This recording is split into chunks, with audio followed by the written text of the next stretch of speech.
The battlefield shakes as soldiers unleash a final storm of bullets, marking the long, grueling war within the labyrinth's depths at last reaching its end, silhouetted against the blazing sunset.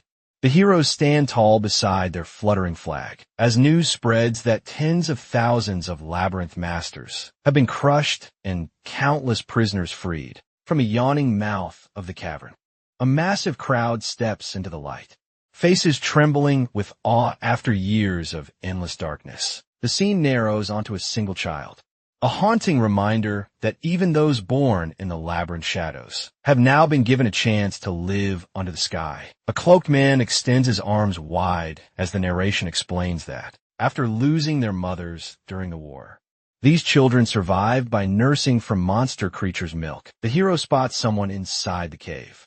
A soldier alerts the commander that yet another child is approaching, describing these beings as possessing supernatural abilities, so formidable they scarcely qualify as human. One soldier remarks to his partner that the newcomer appears to be one of those born in the labyrinth, while the other questions whether he truly originated from the deeper, lower levels, noting his relatively late arrival. They carefully cover the blue-eyed child, as a soldier reassures that the infant is now safe, though his companion warns they must remain vigilant, because the child's extraordinary powers remain uncontrollable. These beings are known as children of the dungeon. An adult hero sits with a sorrowful expression, while someone instructs others to guide him forward. A disgruntled man appears in the video camera's lens, stating they had planned to film the labyrinth's second level. He questions again, emphasizing his many years of experience, and wondering what exactly they intended to capture here.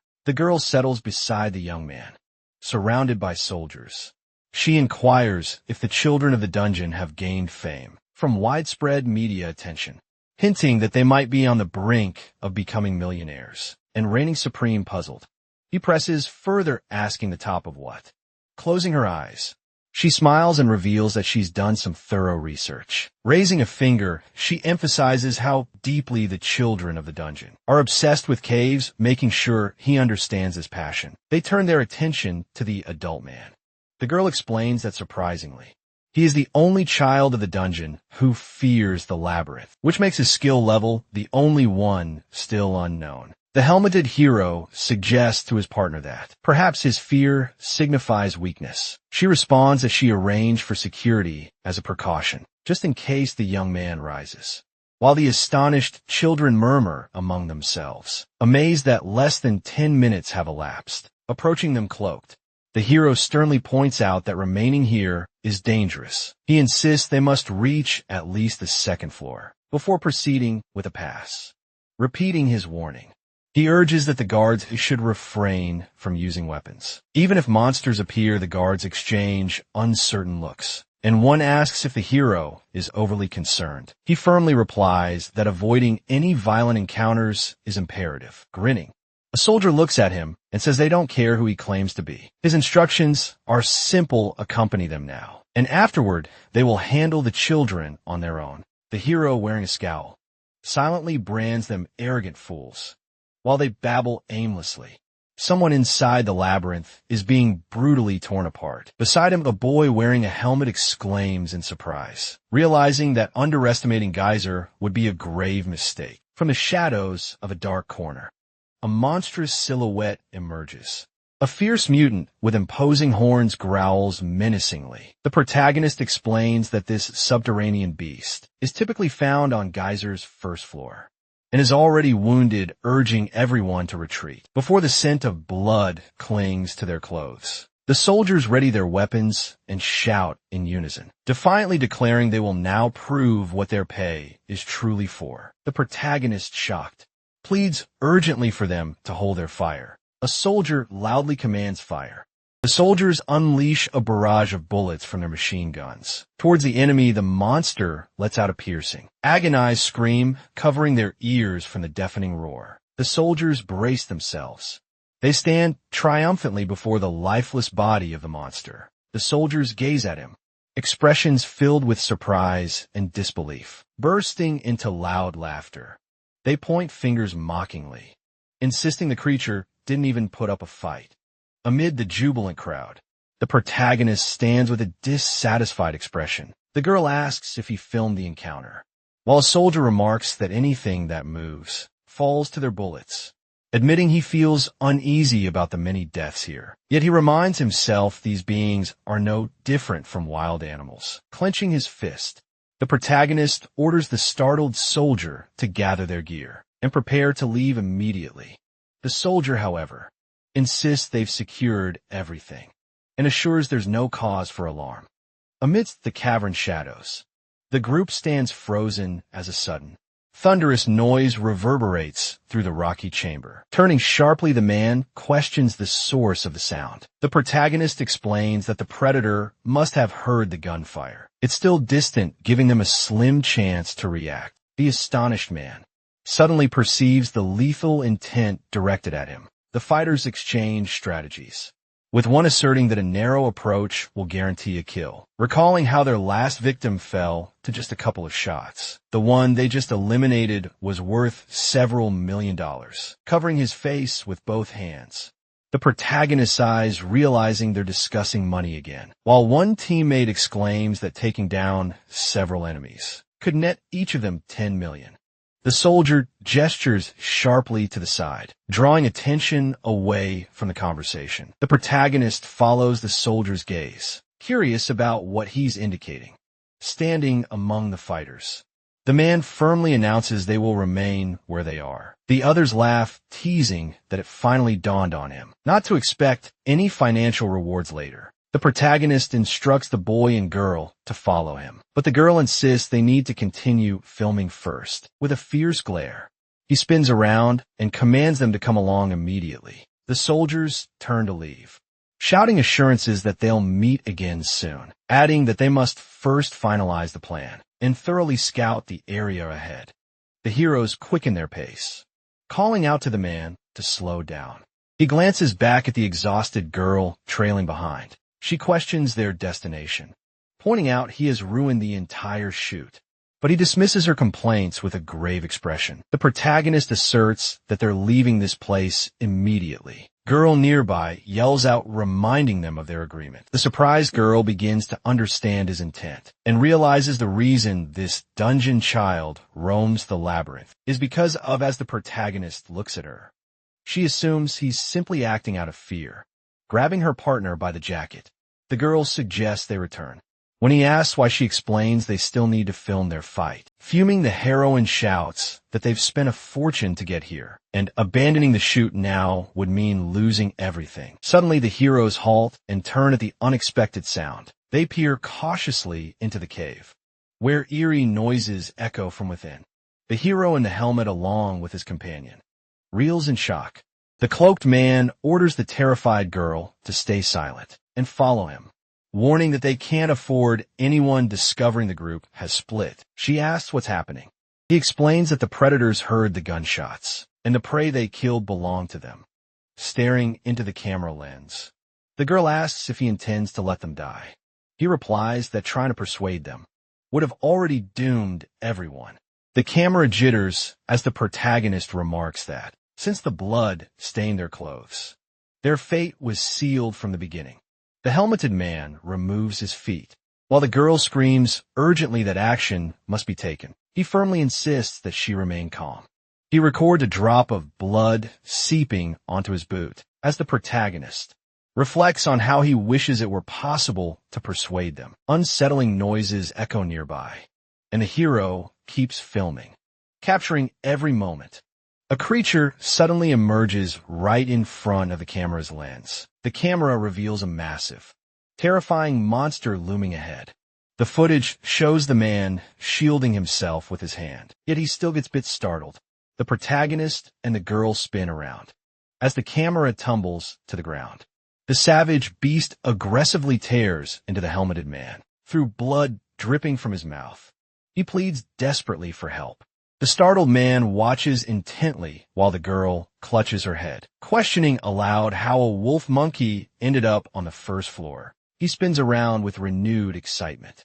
He notices numerous monsters and concludes that they've been trapped and most likely pursued. The protagonist turns quickly as he spots a mutant charging toward the girl. His eyes begin to glow with a fierce blue light. He breaks free and soars directly at the approaching foe. The protagonist grips the weapon's handle tightly. He slowly draws the blade, preparing for combat poised for battle. He assumes a defensive stance, wielding the weapon firmly.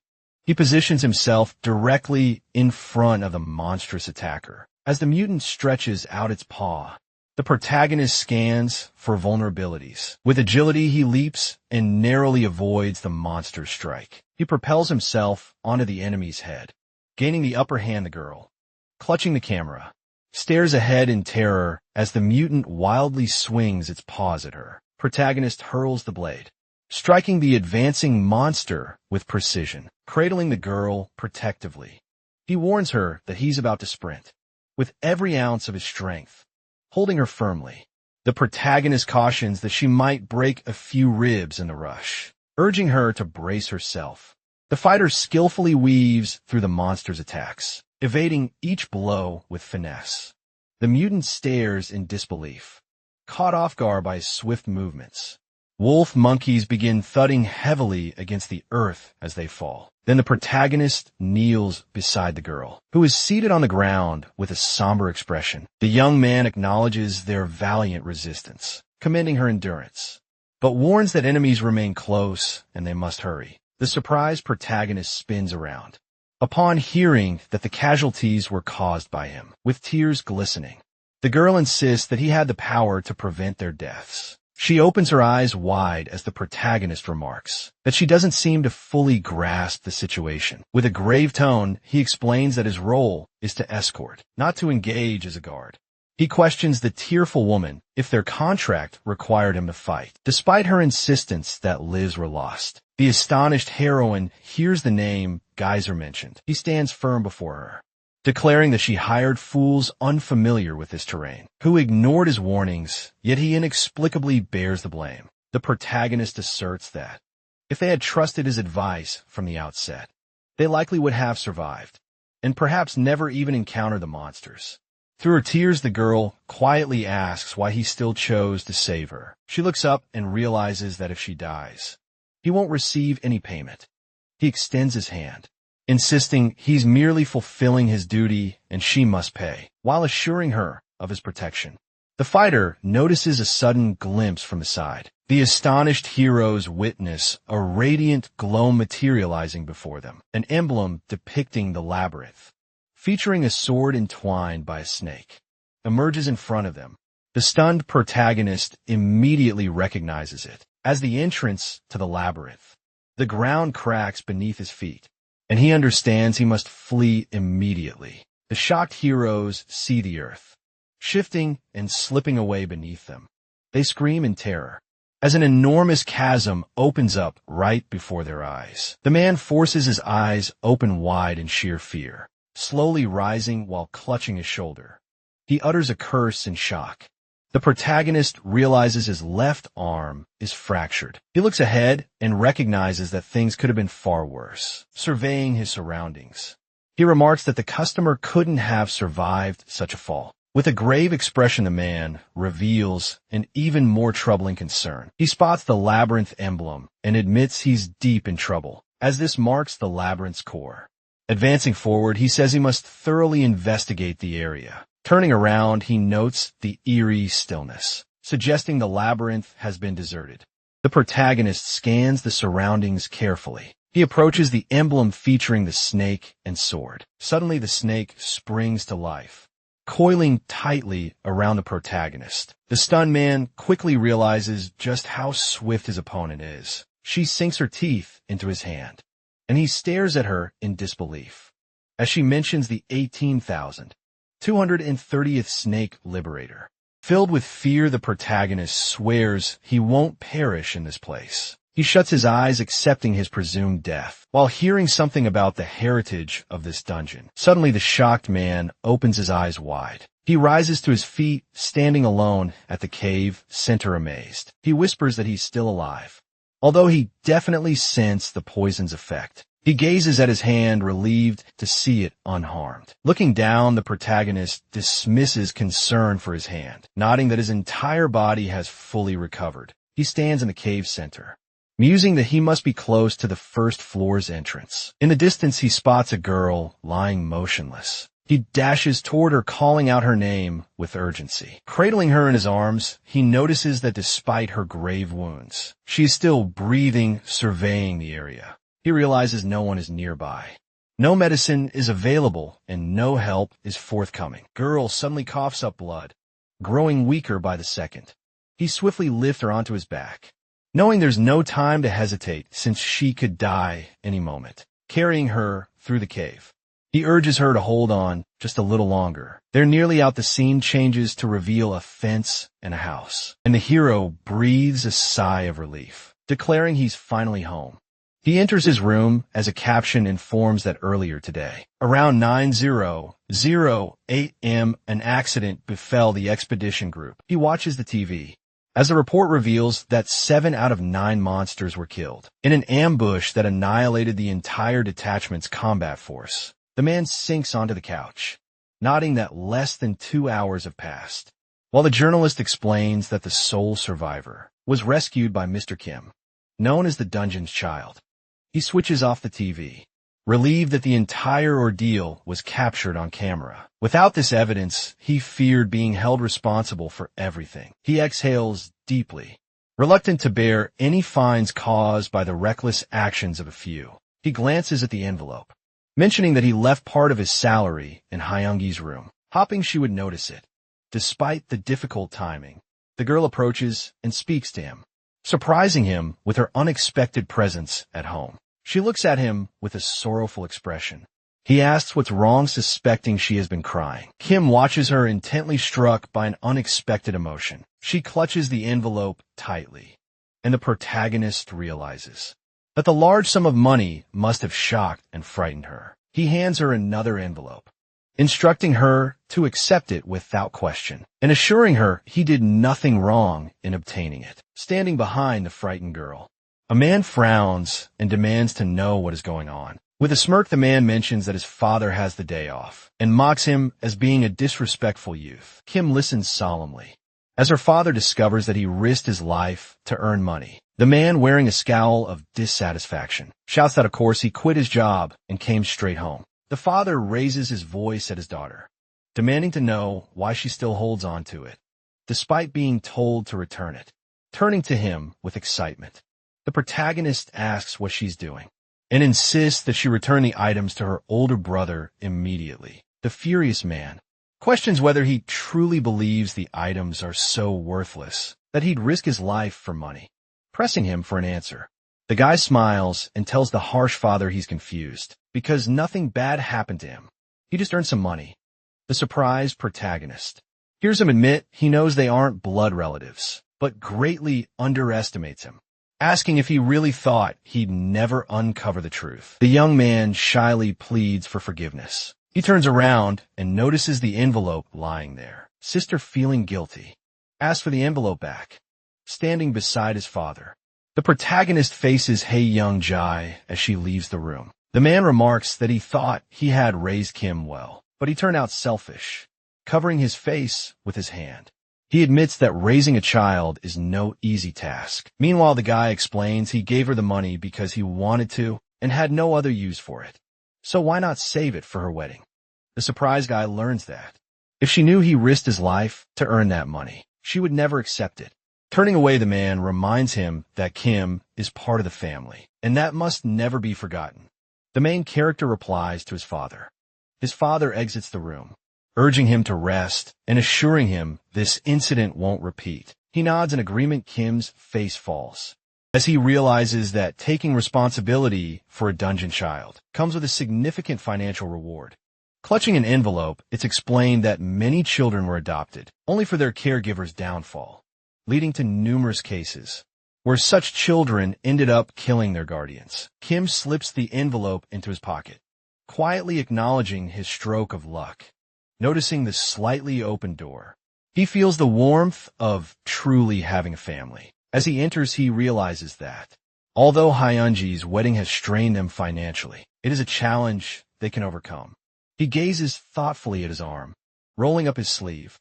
He discovers a tattoo and realizes its origin is unfamiliar. Placing his palm over the mark, it begins to glow, making him understand it holds a deeper significance. Kim frowns as he notices a snake coiled beside the window. A notification details the Nogi labyrinth at rank 1, with a durability of 41 out of 1050, referencing the owner's first rank room amenities, and a portal all of which leaves the protagonist puzzled, sitting at his computer.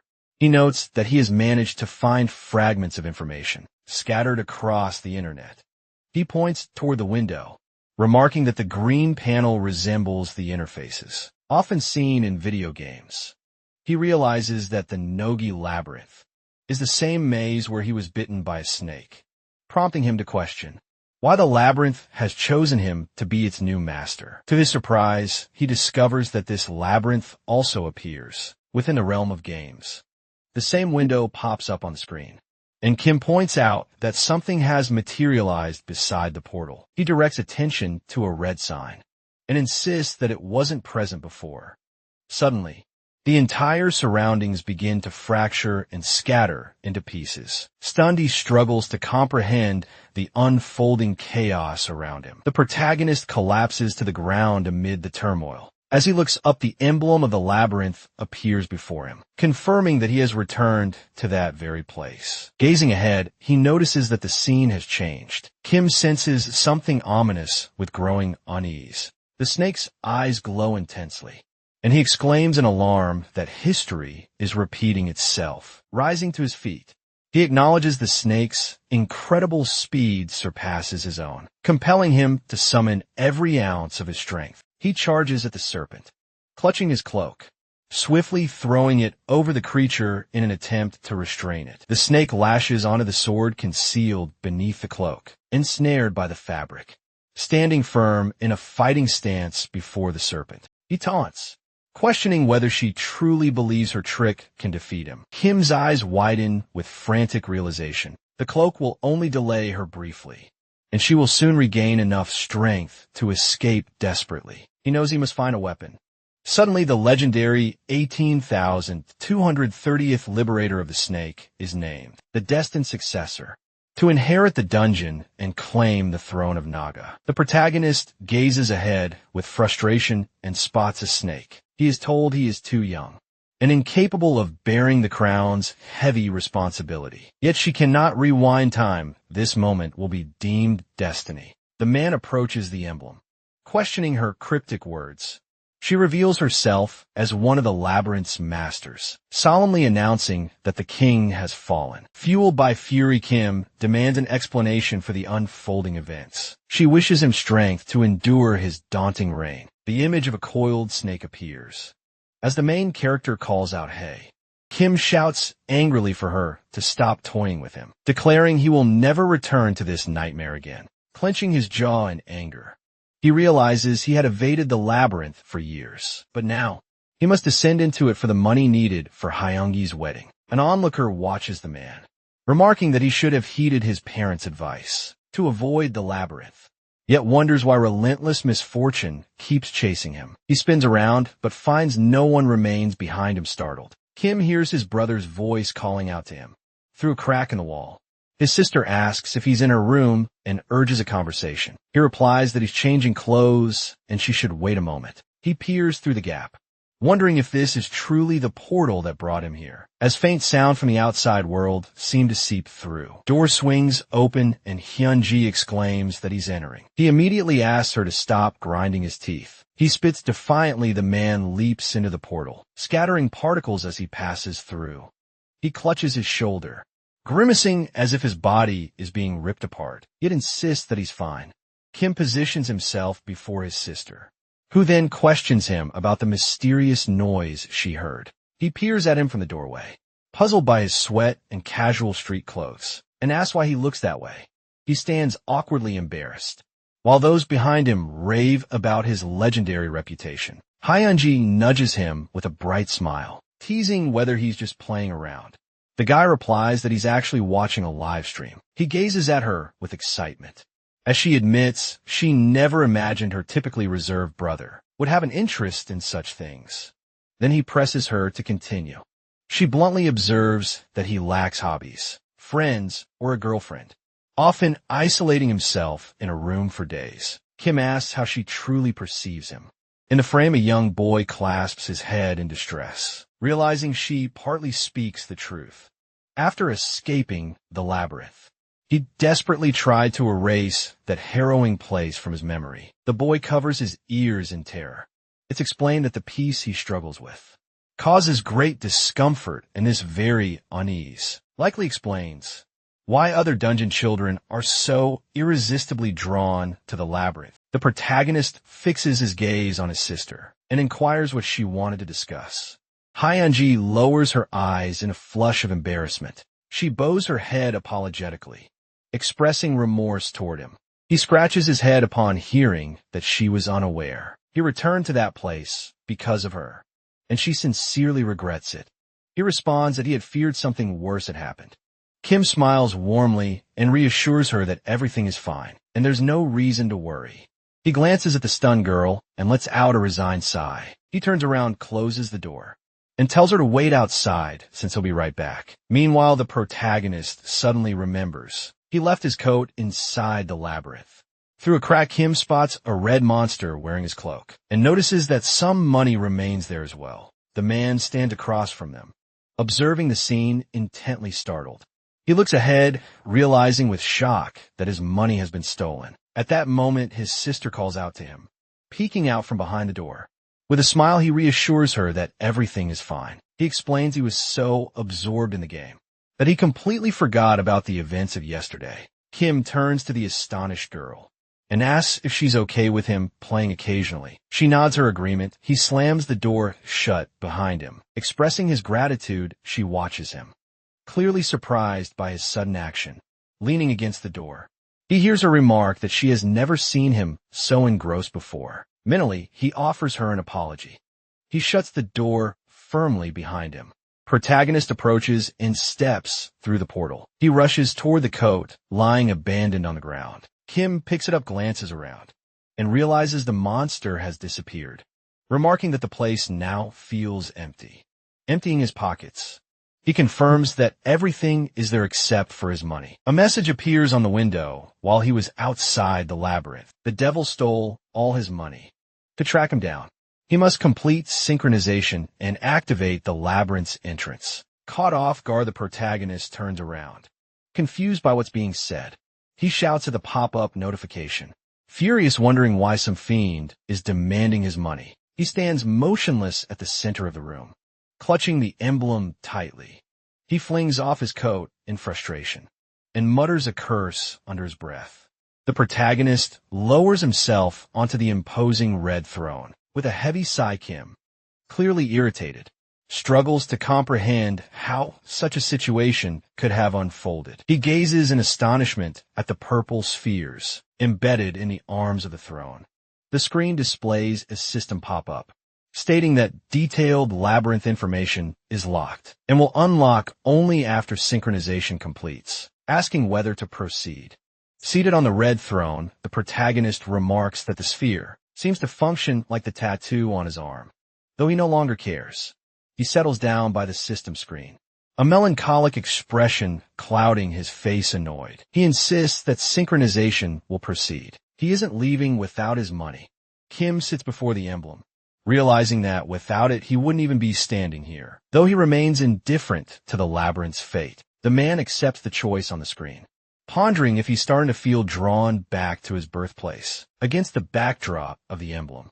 A message appears instructing to verify the characteristics. The man's eyes widen in surprise as he takes in the display. The protagonist presses his hand against the system window, perplexed because he had pressed the button, expecting the gate to appear immediately as the message promised. Then Kim rises from the throne, declaring it a waste of time and insisting that pursuing the devil directly will be far quicker. A notification window confirms the verification is complete, proclaiming Kim as King of Naga.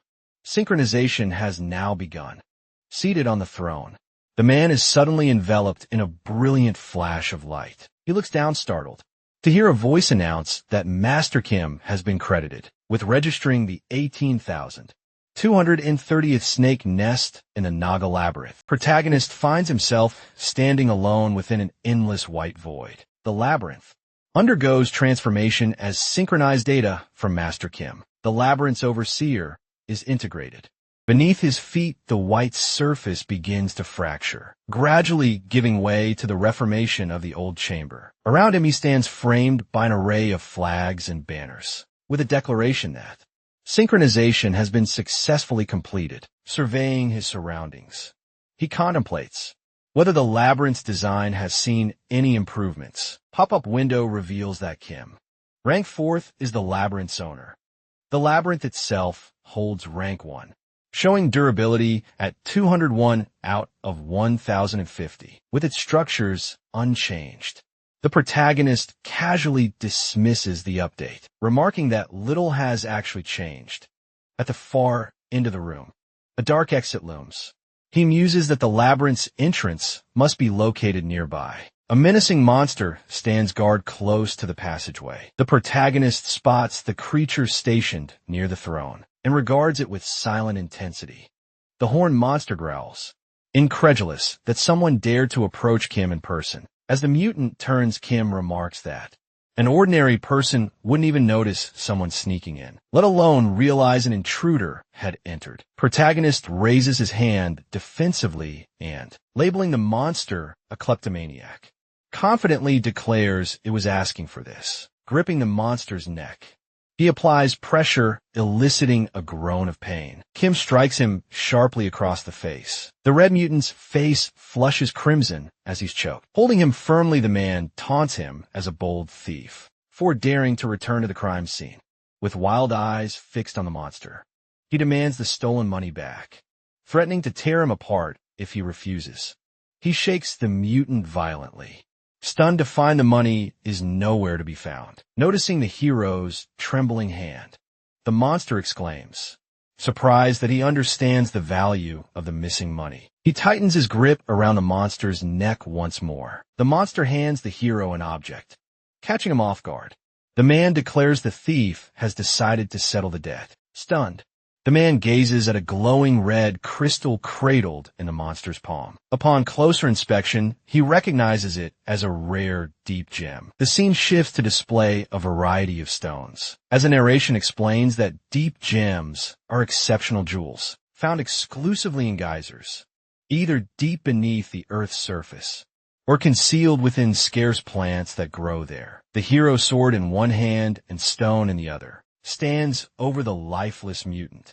The story reveals that extracting these gems is so treacherous that people hunt the deadliest creatures, which is why these stones command such a high price. The monster clutching a stone in its palm, Kim quickly realizes that even a single 1-carat gem is worth several million. This gem, however, is the size of a thumb.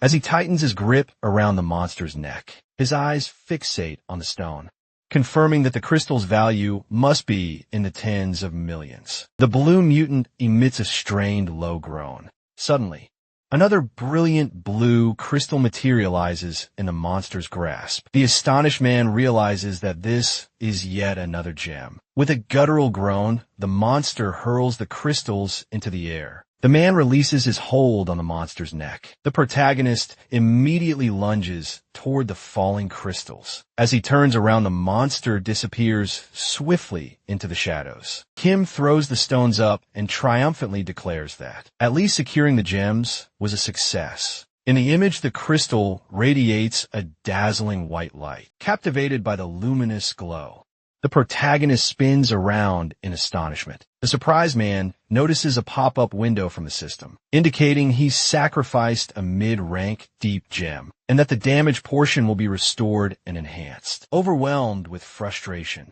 the protagonist lets out a furious curse. He clenches the crystal tightly in his hand. Kim opens his palm only to find it empty. The window displays a countdown, 24 hours remain until durability is refreshed, and he has 72 hours to boost the labyrinth rank. The shocked man carefully reads the message, standing alone in the room. He realizes that the gems could have easily bought him a car. 4 days later, Hyunji, dressed in her wedding gown, stands beside the groom and expresses that despite earlier concerns, the wedding was a success, thanks to the blessings of friends and the generosity of the groom's parents. The protagonist stands before a merchant who offers 18 million, explaining that he successfully sold the crystal at a favorable price. Leaning back in his chair, he reflects that although the sale fetched less than he hoped, it was still enough to buy a respectable wedding gift.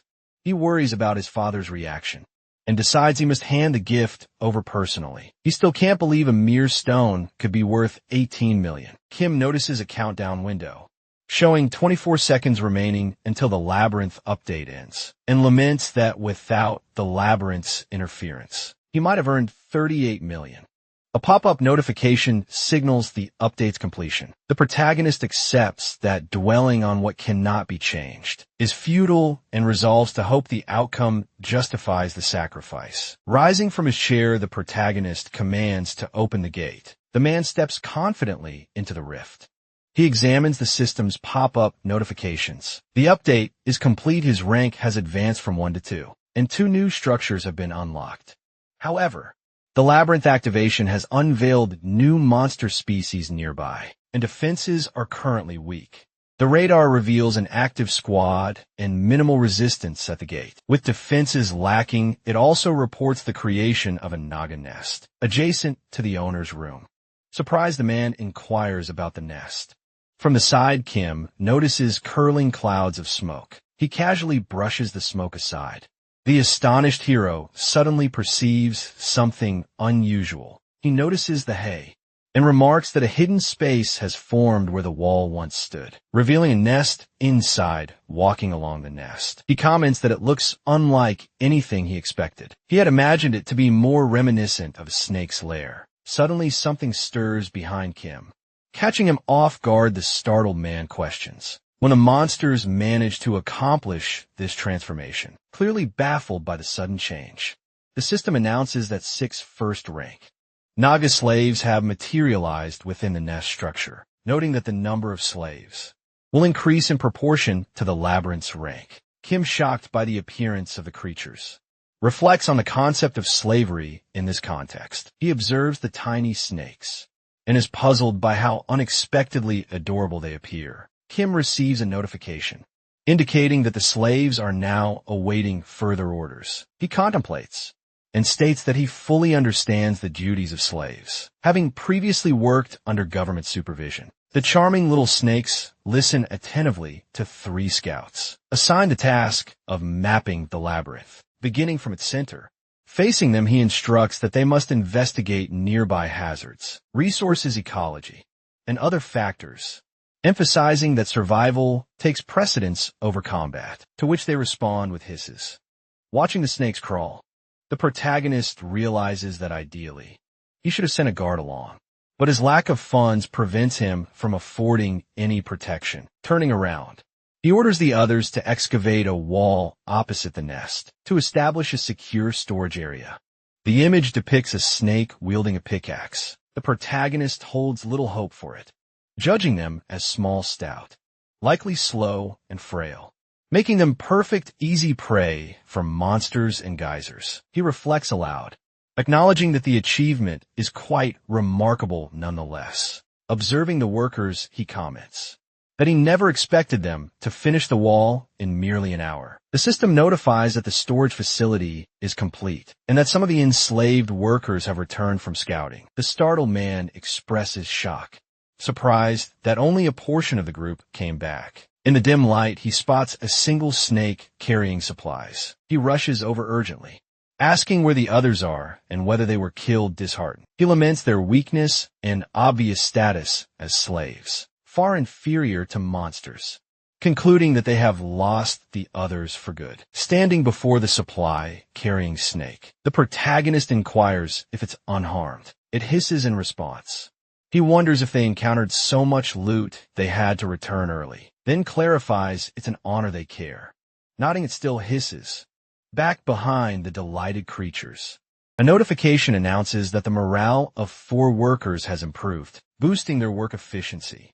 A green snake carries a package directly to the protagonist surprised. He opens the map as the system updates the labyrinth's layout. The image displays a complete map, highlighting the gate's weak resistance and the insufficient strength available for its defense. The man glances at the map and realizes he might not even need to open it, given the abundance of nearby resources. He shifts his attention toward the assortment of tools and weapons. Laid out nearby, a snake stands contentedly next to the gear, while Kim's curiosity peaks about just how much loot is really there. He hisses a question, inquiring whether he managed to gather everything he could carry. The astonished man struggles to find words to express his gratitude. Scattered across the ground lie relics from the Great War, signifying that no one has set foot here for countless years. Glowing crystals near a bag catch his eye, sparking wonder about how deep they might be embedded. Suddenly, the protagonist snatches the crystals up without warning. Staring at his palm, he is struck dumbfounded by what he sees. He clasps the stones tightly and remarks that they must be precious, deep earth gems, turning to the snake. The man asks if it really spotted a large quantity of those stones. He shouts orders at a slave,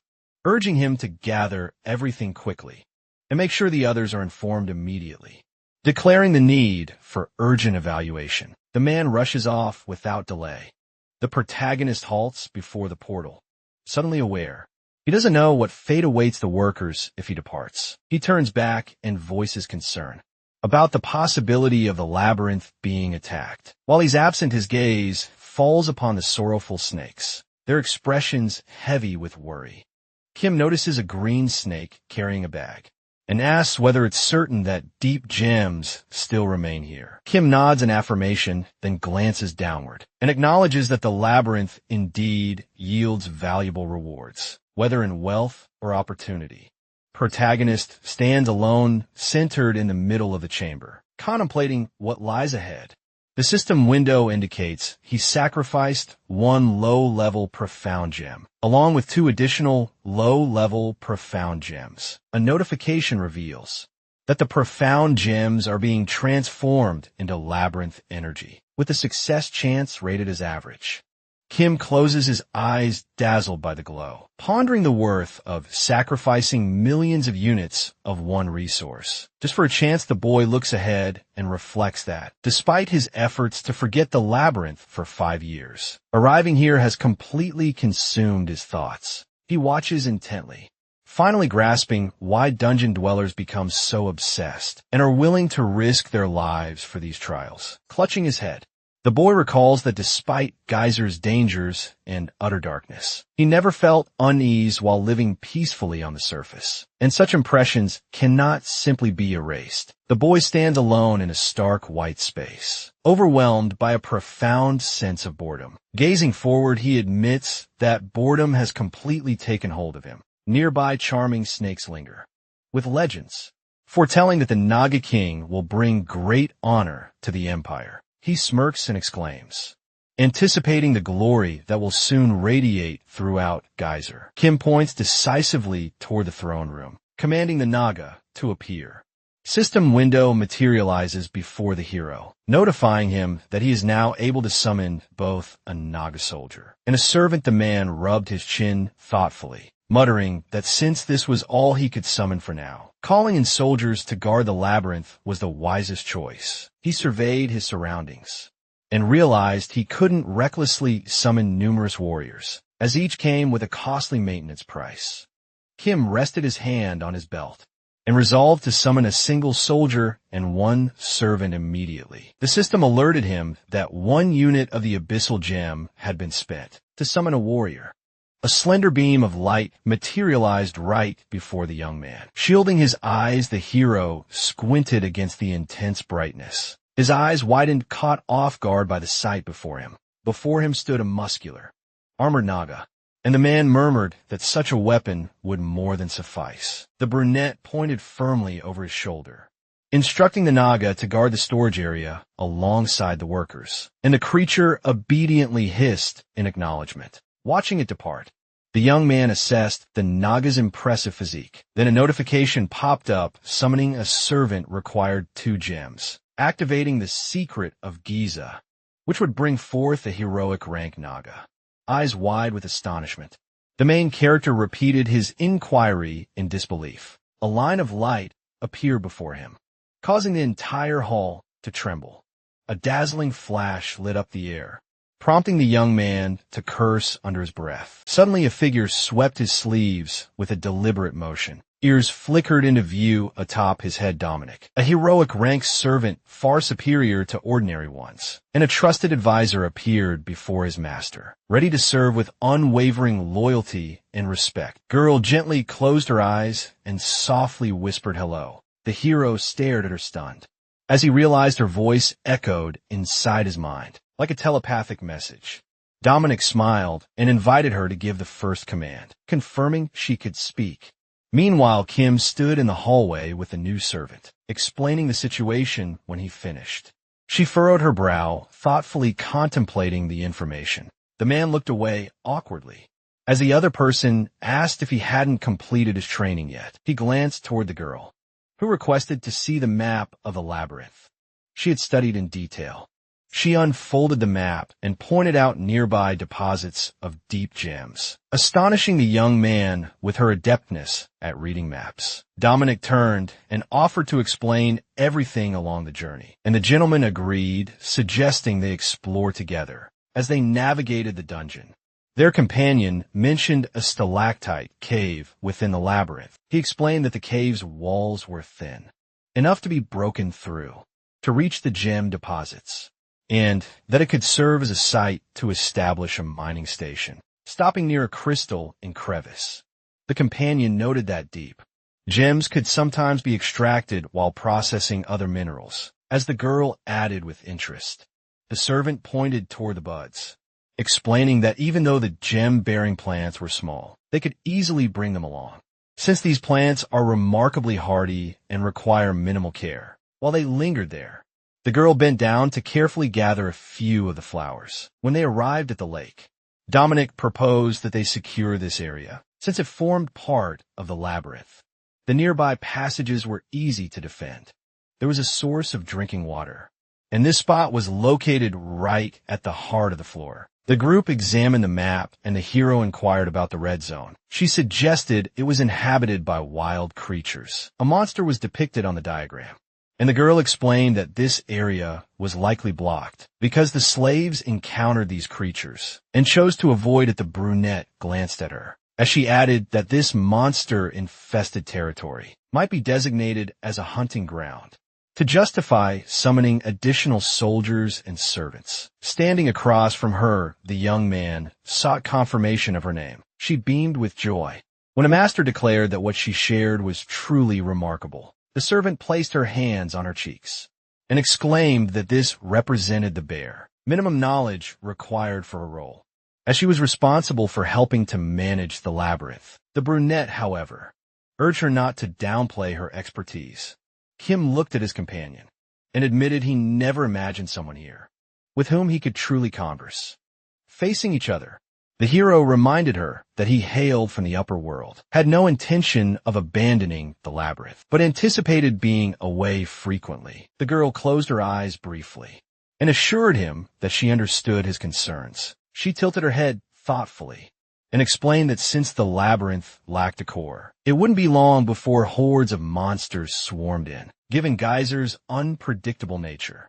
She urged summoning additional soldiers and maids immediately to fortify the labyrinth before it was too late. The boy studied her intently, as she insisted that he needed to gather many more profound gems. To succeed, they returned to the room, where the soldier waited and the protagonist requested assistance. However, the girl reminded him that only the master, the labyrinth's rightful owner, could unleash the energy of the profound gems and perform the summoning.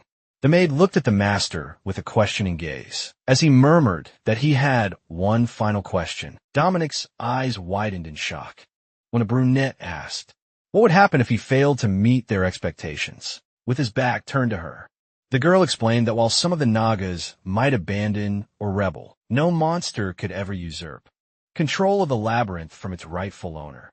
Even through harm, she spoke up firmly, stating that only the one chosen by the labyrinth itself could claim ownership. They exchanged glances, and Dominic remarked that the Nagas were far from foolish enough to challenge the labyrinth's authority, whose renown would soon echo throughout Geyser. Kim fixed her gaze on the girl with intense focus. Then, closing his eyes, he responded with quiet conviction that he understood. As the companions made their way toward the hall, the young man observed that there was much work ahead, signaling it was time to conclude their conversation. He expressed his pleasure in meeting her, a sentiment she warmly returned.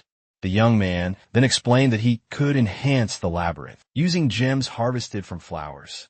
A system notification suddenly appeared before him, confirming the donation of 3 high-quality, mid-rank crystals intended for the labyrinth's restoration. A jewelry store constructed entirely from deep, radiant gems. The old man examined the stone closely and asked where the young man had found such exquisite beauty, remarking that recently, in Giza, quality stones had become rare, and even renowned researchers failed to uncover gems this flawless. When the lower levels were explored, they exchanged knowing looks, and the hero remarked that conditions seemed particularly grim on the first level, to which his companion responded with surprise.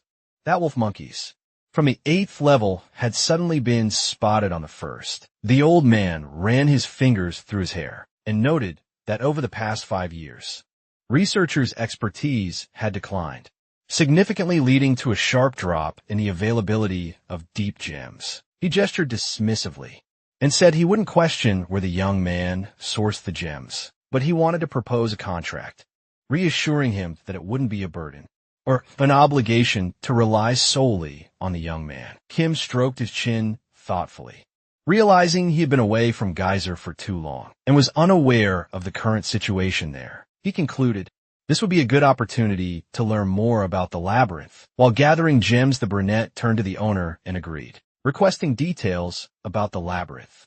In response, the owner assured him it was easy to navigate, especially for someone blessed with such beautiful eyes. The old man beckoned him closer with a gesture and promised to share crucial information, hinting he could also offer a lucrative job opportunity. Leaning forward with intent, the young man listened closely. His eyes widened in surprise.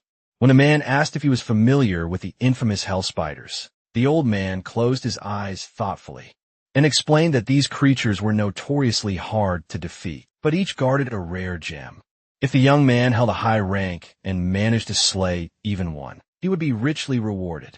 Without waiting for the seller to finish, the brunette spun away and firmly declined the offer. The old man frowned in disbelief, astonished that the young man would turn down such a substantial reward. Kim froze when a man reminded him that he had a family to support and that life was far from easy. Suddenly the young man whirled around and slammed his fist down, shattering the table. The old man's eyes grew wide with fear at the sudden outburst. The protagonist fixed him with a sharp glare and demanded whether he had truly been undermining him. The man recoiled nervously and pleaded for a chance to explain, declaring that the young man would soon join the dungeon's strongest warriors. He averted his gaze and muttered that those warriors were far harsher than himself, nodding that the old man's dealings in mysterious materials bore some of the blame except for the first.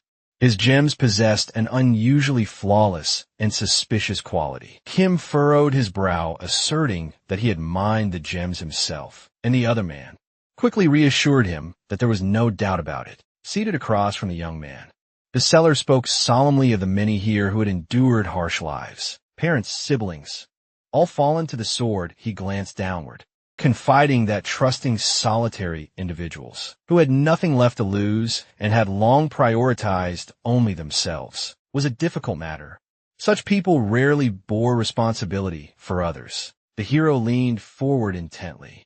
As the other man revealed a family he was determined to shield, Kim fixed a fierce glare on him and warned that should anyone harm his family, they would face an unimaginable fury. The man rubbed the back of his neck and assured him it would never happen again, especially since he had already risked his own trust to safeguard Kim's near the door.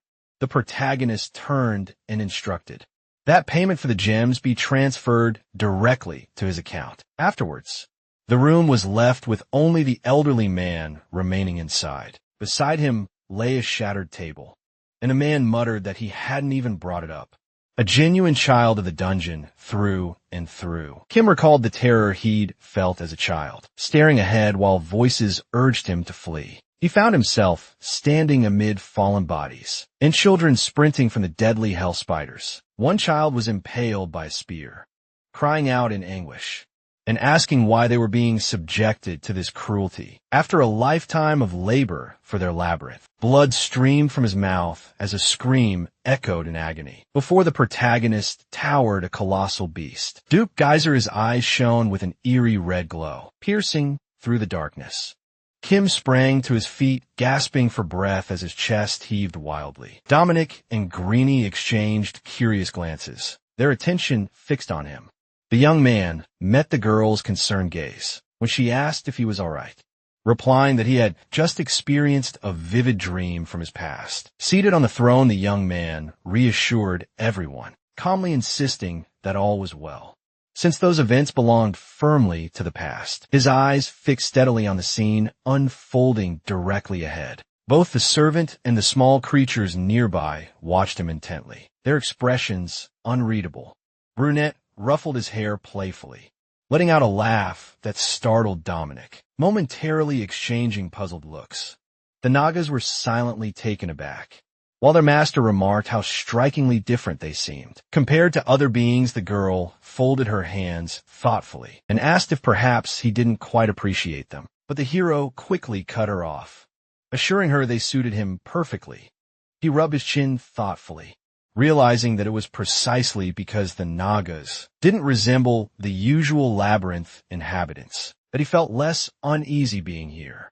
Glancing toward the servant, he remarked that the hell spiders resided not far from this place, and that it was fortunate they kept their distance. However, creatures from deeper labyrinth layers might eventually venture this way. The girl smiled warmly when the gentleman inquired about the time remaining until the update, replying that just 3 seconds remained before the labyrinth advanced to rank 3. At hearing this, the hero's eyes widened in surprise as he turned to look at her again, seeking confirmation.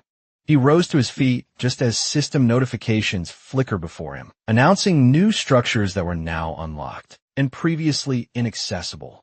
6 elite Naga workers were assigned, marking the start of constructing the labyrinth's core. Everyone immediately turned toward a sudden noise coming from the wall. A glowing orb materialized before them.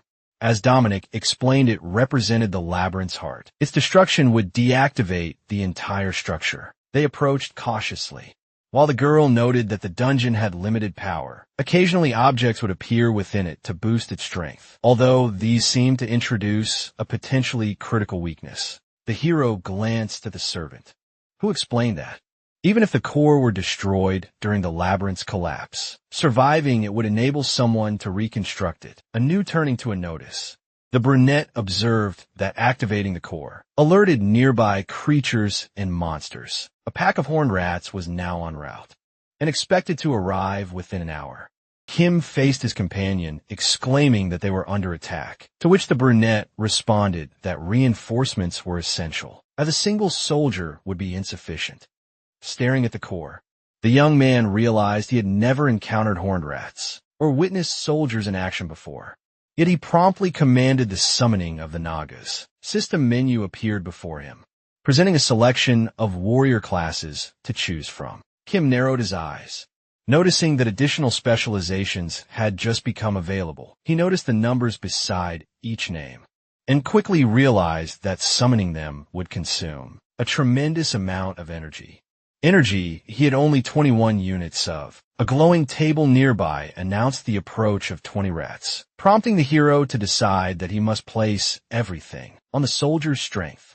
Dominic met his gaze and confidently stated that a single soldier could handle up to 4 rats simultaneously. She displayed a detailed schematic of the Nagas, explaining that a warrior or priest counted as 2 soldiers. An archer equaled 3, and a mage matched 5 rats in strength. However, since only warriors excelled in close combat, caution was advised when deploying others. Kim grabbed her shoulders firmly and exclaimed with enthusiasm that she was performing excellently. The girl's cheeks flushed as she heard the hero express his gratitude to the heavens for sending her to him. The young man clenched his fist and summoned 1 soldier, along with 2 Naga warriors to his side. Suddenly 2 rifts materialized right in front of him. Everyone turned their gaze to the emerging figures with focused attention. Before the master stood 2 formidable and powerfully built figures, emanating an imposing presence.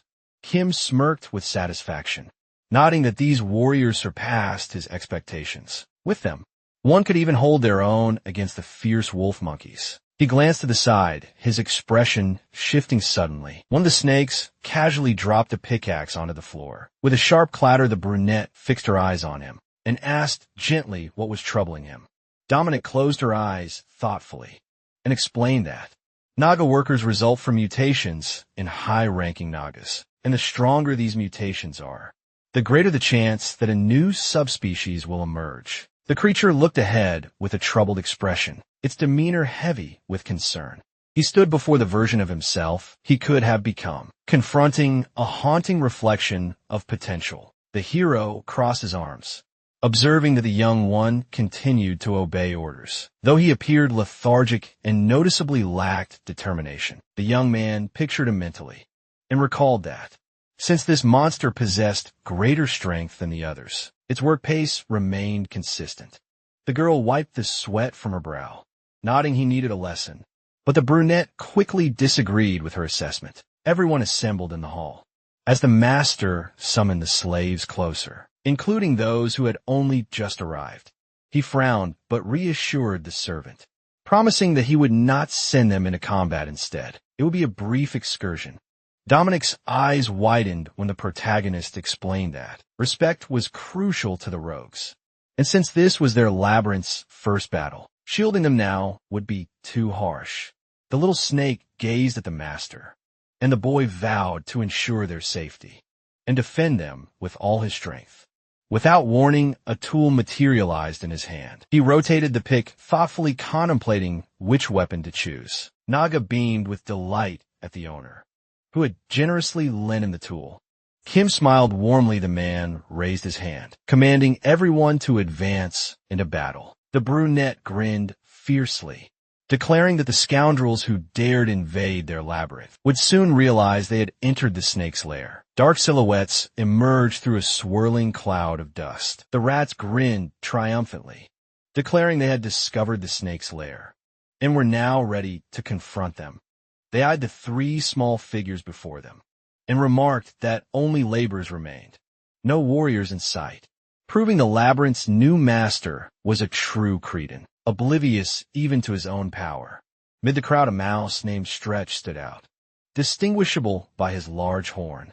Pointing assertively, he proclaimed himself the strongest and smartest, warning that these snakes would soon face their doom. The rats lifted their weapons and shouted ferociously that they would devour their foes and obliterate the cave. The leader brandished his sword, declaring they would no longer flee, but finally embrace their destiny as hunters. Though his followers failed to grasp the depth of his words, Stretch scowled and insisted they would never become mere workers, a statement that sparked cheers among the rats. The warrior swung his weapon boldly and yelled for everyone to charge. Baring their teeth, the rats lunged forward, intent on annihilating all opposition. The small snakes hesitated and retreated.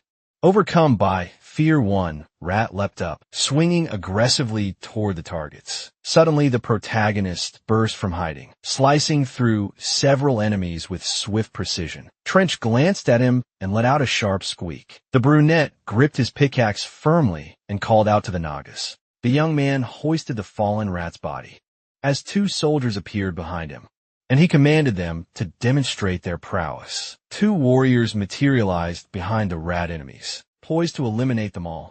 The rats scattered chaotically, Panic-stricken as they realized they had been ensnared in a trap, Trek broke into a cold sweat. As he witnessed his subjects being mercilessly slaughtered, he recalled the moment when he stood clutching a pickaxe. Ready for action, the monster grumbled as he passed the cloaked man, irritated at being summoned from his labor to engage in idle chatter. Yet the man calmly asked whether he was truly content. Trek frowned, realizing that if he ceased working, the owners, large and powerful, would swiftly devour him as he was small and weak. The rat turned around, and the man remarked that he had believed himself the strongest here. But the worker retorted that, failing to distinguish between courage and foolishness, with sheer ignorance, Trek froze in place when the stranger revealed that he and the other rats could show him a path to attain the strength of their master. The cloaked man opened his mouth to confirm the truth of this, suggesting that perhaps the man himself might one day become the master of the labyrinth. The monster spun around stunned and speechless until they began to call out to him loudly. The warrior trembled as he snapped back to reality. The mice gathered closely around him, eagerly seeking guidance and asking what steps to take next. He fixed his gaze on the heart of the labyrinth and declared that the glowing pearl they had heard about was indeed their. Trek rallied his companions, proclaiming that if he consumed the pearl, he would grow stronger and be able to protect them all. The monster charged forward, shouting that this was their chance to emerge victorious. The rats swarmed over the Naga, assisting their leader in reaching the pearl, so that none of them would ever be used or hunted as prey again. The soldier swung his sword with decisive force. One of the mice shoved Trek aside, getting struck in the process, firmly believing that their kin would no longer bow their heads or feign peace while their brothers were slaughtered and devoured. The bloodied beast wept and pleaded with the leader to flee and protect their species. The rat broke through the crowd and sprinted past Dominic and the other Nagas. Startled, the girl spun around and urgently called out to her master. The brunette's eyes gleamed sharply with determination. He seized the spear from the soldier's grasp, while holding another rat firmly in his paw. Trek charged toward the core, screaming vengeance against the oppressors, while the smaller ones desperately tried to restrain him. Kim was already dashing toward him, weapon in hand, just as the boy hurled a spear that pierced the adversary. The boy fixated on the swirling dust cloud ahead. He fell to the ground and noticed a notification indicating the altar had been attacked, its durability nearly half. One of the Nagas coughed as the smoke gradually cleared from the air. The core remained unharmed, but a rat's snout reached out to touch it, impaled on the weapon. Trek muttered that his sacrifice was for his brother's freedom. The hero approached silently from behind and delivered a swift strike. The boy gripped a bloodied pickaxe, nodding that the enemy deliberately advanced toward the core to consume it, and asked if they were in danger. Dominic raised a finger, explaining that given the horn rat's weak teeth, it couldn't even scratch her, and that the spear posed a far greater threat. However, the hero murmured that he was already too close to matter. The monster collapsed onto the altar, and Kim added that he doubted the creature would sacrifice its comrades, just to push forward, urging greater vigilance next time. The boy glanced at the spear in his grasp, remembering he needed to return it. But the servant smiled reassuringly and said it was unnecessary. The remaining rats ceased their attack, since Trek was their leader, and his death instantly shattered their morale, making their defeat only a matter of time. As the rats tried to flee from the Nagas, the hero muttered in surprise, but he hadn't realized they were so weak, and panicked for nothing. Dominic added that although they could overcome them by numbers, the rats were barely stronger than ordinary workers. The young man turned to her, startled, and asked for clarification. She explained she had heard of labyrinths, where people were trapped and forced into labor. The brunette frowned thoughtfully, recalling the dungeon children from the war, and found the whole notion deeply disturbing. The warrior relentlessly cut down enemies. Meanwhile, the servant remarked on their weakness.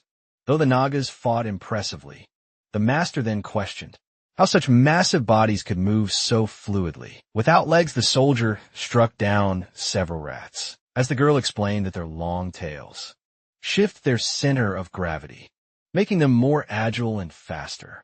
The young man responded that he certainly wouldn't want to face them as foes.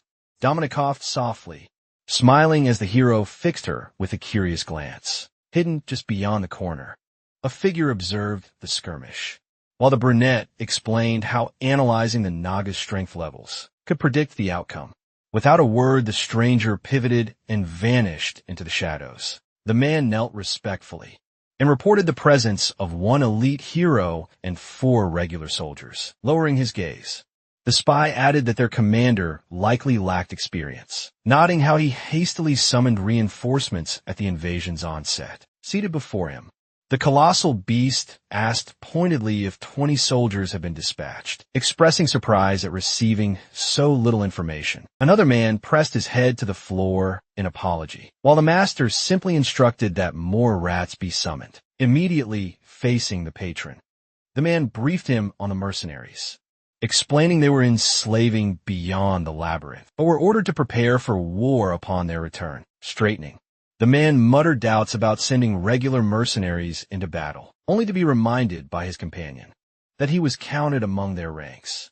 A massive paw settled on the armrest, as a voice declared that a certain pretender claimed dragon lineage. Yet even ancient blood would suffice to subdue a weak labyrinth. The monster, sporting an eye on the back of its head, regarded the servant with interest and proclaimed they were in for a captivating spectacle. Tablet before, the hero proudly displayed the triumph over the horned rats, marking a decisive victory because the enemies were so weak. Only the minimum amount of experience was gained, however. The owner's influence grew slightly, earning them the rank of novice commander. Dominic turned to the master and offered his heartfelt congratulations. The man spun around and replied to her inquiry, admitting that numerous issues were present. The monster remained perched on the altar, as the young man revealed that the rat leader had sneaked into the owner's chamber. Had it not been for their interest in the core, they would have faced grave consequences. The girl's eyes widened in astonishment upon hearing that. The hero was actually relieved. Their first adversaries had been this group. The brunette slipped on a sweater, contemplating that unless the situation in Giza improved, they could be shattered at any moment. Thus, proper protection was essential. Dominic felt deeply moved, realizing the master cared more about their safety than the core itself as the master addressed them. The Naga glanced around and declared that this victory should be etched forever in their hearts. Kim waved dismissively and reminded them that Geyser was a place where the weak perish and the strong endure. They had no time to savor their triumph over the feeblest foes. Dominic admired him silently, as the brunette added that, although the Naga labyrinth was currently vulnerable, they would dedicate themselves fully to its defense. The subordinates watched the master, who confidently proclaimed that the vault would soon overflow with treasures. New lands would emerge, and this place would transform into their fortress and source of pride. With a confident wave of his hand, the protagonist declared that they would build the fortress themselves. From the ground up, the youth smiled brightly and proclaimed that their story would become the stuff of legends. The animals hauled away the fallen foes. Many days had passed since the battle with the horned rats. Their corpses had been consumed, weapons carefully stored away, and the system reported the Naga's satisfaction, resulting in a temporary reduction in maintenance costs. Standing before the serpents, the servants urged them to heed her words, explaining that the hero had dispatched them to the cave to install gem mining equipment. Elsewhere, the remaining workers and guards were busy extracting crystals from the mineral deposits, and surrounding Flora, Kim folded his arms, thoughtfully envisioning the future formation of 2 distinct squads. Hunters and patrolmen. He stroked his chin, realizing that he currently lacked the deep gems necessary. For summoning, the old man arranged the rat horns carefully, remarking on how elusive these creatures were, always hiding or fleeing, making them tough to track. The young man added that he had stumbled upon their lair by chance. Narrowing his eyes, the man responded to the brunette's question about selling them, explaining that anything extracted from the earth could be sold, and that such items were commonly used in daily life. Kim massaged his neck as the interlocutor observed his deeper fascination with rare gems. The man remarked that such treasures had become increasingly elusive, lately prompting the merchant to realize that even for him, acquiring them was no simple task. The interlocutor set the horn on the table and stated that he would transfer the money to the account, if that was all that was required. Brunette stayed rooted in place, refusing to sit or move away. He closed his eyes, conjuring the vivid memory of the hellish spiders that the shop owner had warned him about earlier. The old man glanced sideways at the hero, who inquired if the offer was still valid. The elder then asked whether he felt regret over missing the opportunity. But the hero replied plainly that his priority was acquiring gems. Kim regarded the interlocutor with a detached expression, as the man explained the reason he needed the gems, clarifying that they were intended for sale. The man adjusted his glasses and mumbled that the last time the hero had even broken the table in refusal, yet it seemed money had a way of resolving such standoffs. He glanced at his phone and informed him that the first team had already departed. If he wanted to participate, he would need to join their primary squad. The brunette squinted sharply as the old man asked about his level, retorting that he should have known. After witnessing the broken table incident, protagonist sighed and admitted that he didn't know his exact level, but mentioned he had been born and raised on the 12th level. The locker sprang up, urging him not to joke like that. The young man then explained that before emerging, he had lived within the labyrinth of one of the Dukes of Geyser. The man broke into a sweat, suddenly realizing that standing before him was a child, born in the dungeon's most perilous depths. Kim nonchalantly scratched his ear and questioned why there was such an uproar over a mere dungeon level, clearly offended by the dismissive attitude. The vendor fixed his gaze on the young man and inquired if he was aware of the formidable power possessed by the dungeon's children. The young man admitted he hadn't ventured back since his escape and was therefore unfamiliar with the current state of affairs. The elderly man hid his face behind his hand, intuitively guessing the true reason the information was sought. He pulled out a marker and murmured that he would attempt to clarify everything succinctly, using the horn as a canvas. The man sketched a diagram and explained that each dungeon child gains a level corresponding to the floor where they were born, highlighting that the protagonist was one of the rare few, originating from the dungeon's deepest layers. The old man tapped the illustration and noted that floors 1 through 3 are considered upper levels, inhabited by entities slightly stronger than adults, often mobilized as expeditionary troops rather than frontline soldiers. He then introduced the so-called superheroes, explaining that levels 4 through 6 produce warriors, equivalent in strength to the heroic figures in superhero films, who save the world, pointing to another sketch. The seller continued, describing levels 7 through 9 as the domain of monstrous beings, rare in number yet notoriously arrogant. The interlocutor frowned and explained that beyond the 10th level, a depth no one had managed to reach even during the war, lies a perilous, uncharted zone, known only to a handful of dungeon children who have ventured there. The protagonist raised his eyebrows in surprise, as the man remarked that if he truly hailed from such a deep level, no further explanation would be necessary.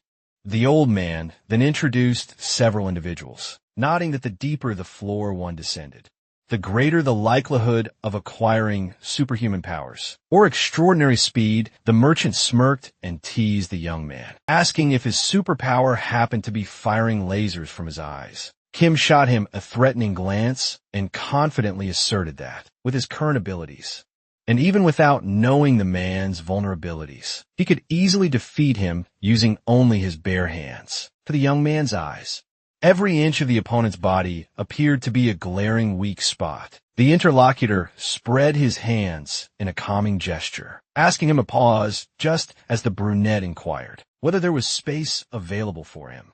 Hero rubbed the back of his neck, after the old man remarked they were bound to capture level 12 anyway, and added that he should admit his rank wasn't particularly high. The seller regarded the customer in surprise and pointed out that lowering his level would reduce his reward, but the man simply responded that he couldn't care less. The elderly man began typing on his phone, explaining he would provide the schedule, keep the hero informed, and lend him equipment. advising firmly that he shouldn't damage that damn table again. Kim expressed his gratitude afterward. The brunette eyed his conversation partner with suspicion, as the man requested both his ID and a photo to create a map of the dungeon's offspring. The man froze in place when a young man asked what exactly it was. Small creatures lifted their heads in awe. Clearly impressed, Dominic wore a solemn expression as he declared that legends would one day be told about them. The protagonist silently positioned himself behind her. Girl shivered visibly when he inquired about what she was doing. The maid turned away, preparing to offer an excuse, but her master stopped her first. Demanding a full report, they entered the hall, and Dominic updated them that mining in the cave was progressing smoothly. They had also successfully harvested a modest quantity of deep gems from plants, along with additional gems obtained from subdued wild animals. The brunette glanced at his companion and asked where the collected gems were. The girl handed over the trophies to him without hesitation. Without pause, the hero tossed the gems directly into the core. An ethereal glow enveloped the sphere as the system announced the crystal's transformation into labyrinth energy. Seizing the moment, Kim decided to summon a naga. The interlocutor, impressed, looked admiringly at the master, surprised by how promptly he funneled all the items into the labyrinth. The man noted the urgency, emphasizing they needed it immediately. Dominic stared at the master in astonishment when he announced that he wouldn't return for 2 weeks, prompting him to ask why. The hero rubbed his chin thoughtfully and explained that he needed to confront the hellish spiders, which meant he couldn't open the portal during that time. With a casual wave of his hand, he added that gem-bearing flowers grow very slowly, and since each spider carries crystals, those would prove useful turning around decisively. The young man concluded it was the right moment to summon the archer. Before him appeared a naga dressed in the familiar green slave attire, equipped with a quiver slung over his shoulder. The master gestured behind himself and instructed the naga to proceed to the gate and stand guard. Alongside the soldier, Kim turned toward the girl and explained that the energy they had gathered over the past few days was nearly depleted, and they needed to spend 2 more days maintaining the labyrinth. The brunette suddenly averted her gaze.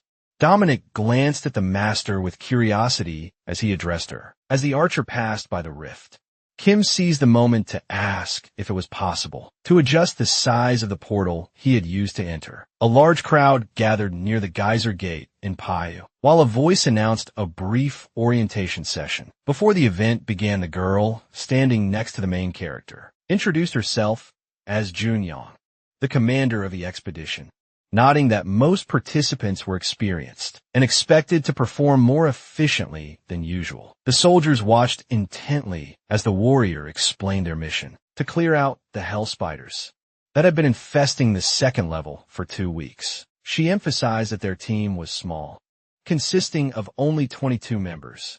She furrowed her brow before adding that out of the 22, only 7 were tasked with cleanup operations, while the remaining 15 served as standard explorers. Pointing toward the cleanup crew, the girl explained that their sleeves bore their respective levels, making them easily identifiable.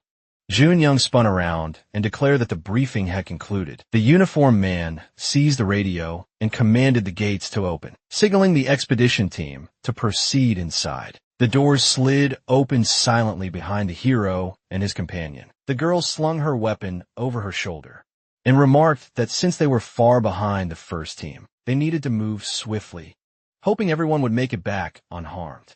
The man who had been seized by the neck was bleeding profusely and screaming in agony. The other soldiers exchanged fearful glances as they witnessed his distress.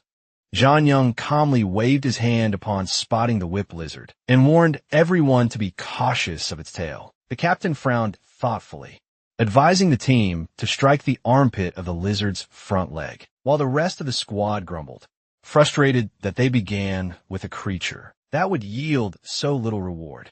Watching from the sidelines, the warriors decided it was best to rest for the moment, while the second warrior noticed the researcher's professionalism had noticeably diminished. The man massaged his neck, muttering that they were undergoing some kind of selection process, but it was clear to everyone that it was futile. His companion added that a decade had passed since the war, and the most seasoned among them had grown wealthy and retired. Protagonist emerged behind them, quietly listening in on their conversation about the most formidable researchers. Kim drew his blade, and his ally remarked that it didn't matter whether the threat came from collectors above or the local monsters, they would get you all the same. The speaker stared at the brunette in confusion, clearly taken aback by her presence. He leapt forward, unleashing a sweeping slash on the enemy. The warriors instantly recognized him as a level 7 combatant, recruited by their leader. Junyang furrowed his brow silently, deep in thought. With a graceful wave of her hand, she commanded them to target the wounds precisely. The captured man lay motionless on the ground. As the captain observed and confirmed that he was dead, the girl turned to her subordinate, instructing him to leave before the scent of blood became overwhelming. But first to check carefully for any embedded gems, and remember to apply deodorant. Junyang exhaled wearily, his exhaustion evident. She glanced at the main character and acknowledged his impressive skill set. The man wiped his blade clean, as the speaker noted that the whipped lizard skin was incredibly tough, and the older man's assessment of him was unquestionably accurate. The captain fixed her gaze on Kim and reminded her to follow orders next time, even if she wanted to showcase her strength. They couldn't afford to lose anyone due to avoidable mistakes. The brunette fixed her gaze on him, asking if he had done something wrong. The other person calmly denied it, suggesting instead that he might have simply broken some protocol. She crossed her arms and remarked that, while an ordinary person could handle such creatures, they would soon encounter ones against which they would be completely helpless. The hero stood up, as the other girl warned that if he exhausted all his energy here, they would face serious difficulties ahead. Kim spun around, dismissing any worries by explaining that he simply didn't want to freeze and had chosen to keep moving to stay warm. A soldier approached Junyang to report that everyone was ready to proceed. The girl then learned it was about an hour's journey to the safe zone, leading the hero to realize that attitudes toward ordinary people and dungeon children were markedly different. The captain stood beside one of the researchers, discussing the necessity of leaving the corpses behind to avoid attracting monsters. The protagonist frowned and observed that when someone dies, it barely causes a stir. However, if the victims were children from a dungeon, the reaction would be entirely different. A week later, a crowd gathered outside the entrance to Geyser's second level. One of the warriors informed the captain that, during skirmishes with the whip lizards, they had lost 3 junior soldiers. Researcher was about to comment on the deep gems when someone nearby suddenly shouted. Drawing their attention, a group of men gathered around the corpse, examining the stone with satisfaction, thrilled that they had already discovered so many treasures just at the entrance to the second level.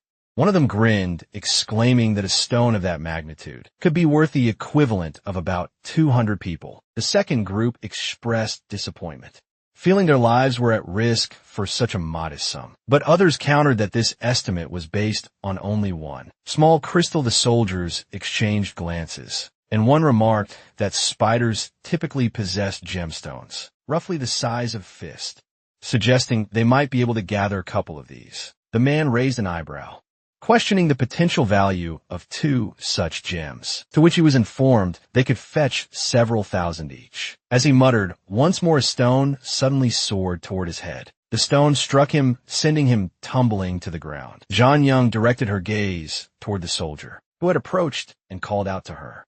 The man wiped sweat from his brow and explained that something was troubling him.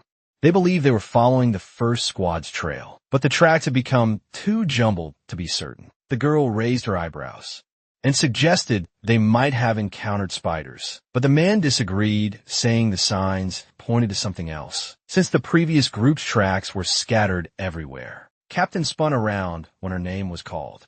A worried soldier hurried up to her side.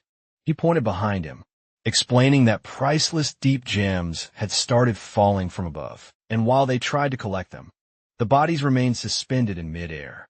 Startled, the girl turned toward that direction and urged everyone to stay calm. Suddenly her eyes widened in shock. Junyang waved her hand decisively, signaling everyone to ready themselves for battle. Following the captain's command, Yoon drew his flare gun from its holster. He fired a bright flare high into the night sky, illuminating their surroundings. Suspended from the ceiling, people were trapped in nets, helplessly hanging above a wave of fear washed over everyone, as all eyes fixed on the trapped victims. Captives' mouths hung agape, and their eyes stared empty, drained of life, frowning. John Young recalled his subordinates, warning the tracks were scattered everywhere, and only some of the 10 enemies lay ahead. The girl spun around, urging a strategic retreat and regroup, but suddenly a monster materialized behind her. Her eyes widened in terror, just as a sudden shout rang out from behind. The captain furrowed her brow and clenched her jaw, steeling herself for the impending fight. John Young delivered a powerful strike that felled the spider. The girl then directed the dungeon children to attack, while ordering the researchers to seek shelter in the bunker. The soldiers quickly raised their shields, forming a protective barrier in front of them. A sudden flash sparked above the warrior's head, catching everyone's attention. She frowned deeply, noticing the light dimming, and recognizing the urgent need to sustain its brightness. Without warning, the main character appeared beside her, deflecting an attack she hadn't even seen. The girl trembled in startled amazement. Kim frowned sharply and commanded the soldiers to accelerate their fire. Under her orders, the troops launched flares, while the dungeon children stood guard along the flanks. Suddenly, several spiders descended swiftly from above, ready to attack. 2 monstrous creatures appeared directly in front of the man. Blocking his path, he bared his teeth fiercely, bracing himself for the confrontation.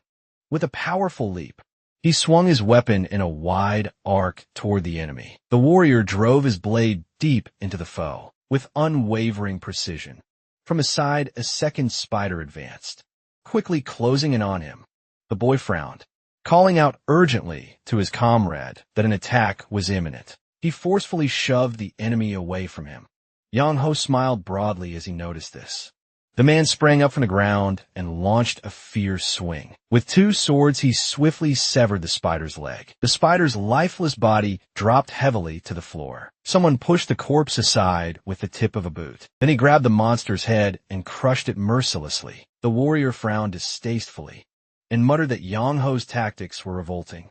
He delivered a powerful punch directly to the spider. The man stood looming over the defeated foe. Next, he lifted the carcass in front of the remaining spiders. The warrior swung his enemy's body with considerable force. He slammed it into the group of monsters. The fighter scowled and shouted.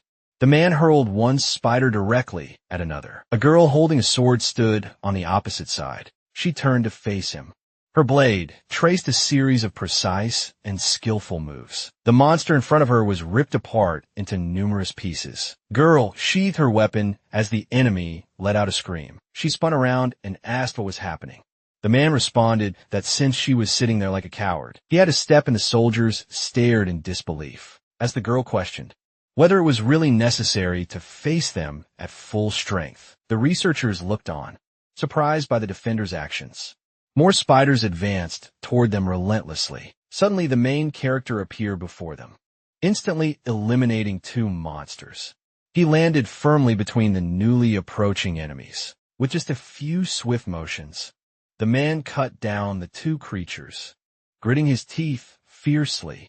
Everyone's eyes widened in astonishment as they stared at him. The captain raised her eyebrows and asked if he was truly at level 7. Kim swung his sword in a swift arc, cleaving through several spiders in a single, decisive strike. After the battle, Jun Young approached the researcher and requested he attend to the injured first, while those unscathed were directed to scout for monsters. The warriors settled against the wall, relieved to be warm and safe from boredom. As the girl quietly slipped away to wash her hands, the captain rubbed her chin thoughtfully, mumbling that something about the situation felt off. She glanced at her comrades and explained that according to records, hell spiders dwell only in the deeper levels and never ascend this high. The only accounts of them came from wartime reports. The men exchanged looks, nodding that these creatures were far too lightweight for their supposed classification. The conversing group speculated that either the monsters from the deeper levels were weaker than expected, or these specimens were unusually powerful. Young smiled and remarked that it was fortunate they hadn't needed to resort to explosives. The protagonist sat down beside the fallen creature and noted, "These aren't true hell spiders. They merely belong to the same species." He examined the creature's paws and pincers, observing that the originals were larger, and that these lacked a hardened exoskeleton with a particularly fragile stratum corneum. The brunette rubbed his chin thoughtfully, suggesting it might be a subspecies or a less developed form, especially since its fighting style differed, and it was unusual for a hell spider to engage in close combat. Kim spun around and warned the soldiers to stop, believing that those monsters were cautious and would never strike first. The researchers stood pressed against the wall, puzzled by the overwhelming amount of webbing surrounding them. The men tugged at it, noting how incredibly resilient and strong the web was. They glanced back, catching sight of something, and the hero recalled that their enemy would patiently wait for the prey to fall right into their trap. The team's original entrance had been sealed off, blocking their escape. Kim's eyes widened as a fierce craving for revenge surged within him. He turned to the researcher, inquiring if he carried any explosives, and the man nodded, adding that they hadn't yet become necessary. The brunette pointed decisively, urging that explosives be placed immediately on all the blocked exits. Young Ho exchanged a knowing look with his companion, silently agreeing that the battle was effectively over. The blonde smirked, mentioning how he'd read in comics about the strongest creature stealthily hiding throughout a fight, only to suddenly reveal itself. Protagonist frowned deeply, confirming that the hell spiders were lurking somewhere close by. His comrades watched him in silence, their faces weighed down by tension. Then they smiled reassuringly, insisting he was worrying needlessly, since they could simply be exterminated if necessary. Frowning, the man stood beside the captain and repeated firmly that the creatures they just battled were not hell spiders. The girl placed a hand on his shoulder, asking how he was so sure. Just then a piercing scream shattered the silence. The swordswoman grimaced in disbelief, questioning how a tiny insect could inflict a wound on her body. Suddenly, a monstrous creature materialized right before her eyes. The protagonist lunged toward her, shouting a desperate command to retreat immediately. She only furrowed her brows and asked if he had just regained consciousness. Without warning, a sharp object pierced right through her. A stream of blood gushed violently from her mouth. She looked upward, her face contorted in sheer terror as she screamed. Before her eyes, an enormous maw yawned wide, accompanied by a bone-crushing crunch.